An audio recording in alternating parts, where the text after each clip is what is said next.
ಬೊಕ್ಕತಲೆ ಬರುತ್ತದೆ ಎಂಬ ಅನುಮಾನ ಬಂದಲ್ಲಿ ಈ ಸಲಹೆಗಳನ್ನು ಪಾಲಿಸಿದರೆ ಬೊಕ್ಕತಲೆ ಉಂಟಾಗುವುದಿಲ್ಲ.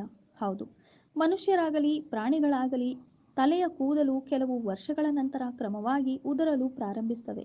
ಪುರುಷರಲ್ಲಿ ಬೊಕ್ಕತಲೆ ಆರಂಭವಾಗಲು ಭೂಮಿಯ ಗುರುತ್ವಾಕರ್ಷಣೆ ಸಹ ಕಾರಣವಾಗಬಹುದೆಂದು, ಇದರ ಜೊತೆಗೆ ಟೆಸ್ಟೋಸ್ಟೆರಾನ್ಗಳ ಏರುಪೇರು ಸಹ ಕಾರಣವೆಂದು ಅಮೆರಿಕ ಸಂಶೋಧಕರು ತಮ್ಮ ಸಂಶೋಧನೆಯಲ್ಲಿ ಬಹಿರಂಗಪಡಿಸಿದ್ದಾರೆ.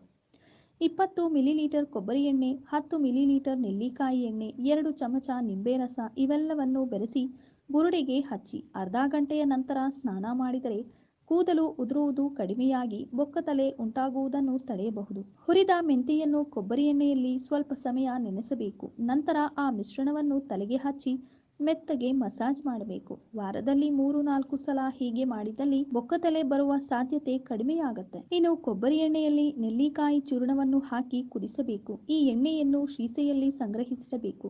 ಪ್ರತಿದಿನ ಈ ಎಣ್ಣೆಯನ್ನು ಕೂದಲಿಗೆ ಹಚ್ಚಿ 15 ನಿಮಿಷಗಳ ನಂತರ ಸ್ನಾನ ಮಾಡಿದಲ್ಲಿ ಕೂದಲು ಉದುರುವುದನ್ನು ತಡೆಯಬಹುದು. ಈ ವಿಡಿಯೋದ ಅನಿಸಿಕೆ ಮತ್ತು ಅಭಿಪ್ರಾಯಗಳನ್ನು ನಮ್ಮ ಕಮೆಂಟ್ ಬಾಕ್ಸ್ನಲ್ಲಿ ತಿಳಿಸಿ. ಈ ವಿಡಿಯೋನ ಲೈಕ್ ಮಾಡಿ, ಶೇರ್ ಮಾಡಿ ಹಾಗೂ ಇನ್ನಷ್ಟು ಇಂಟ್ರೆಸ್ಟಿಂಗ್ ಬ್ಯೂಟಿ ಟಿಪ್ಸ್ಗಳಿಗಾಗಿ ನಮ್ಮ ಯೂಟ್ಯೂಬ್ ಚಾನಲ್ ಅನ್ನು ಸಬ್ಸ್ಕ್ರೈಬ್ ಮಾಡಿ.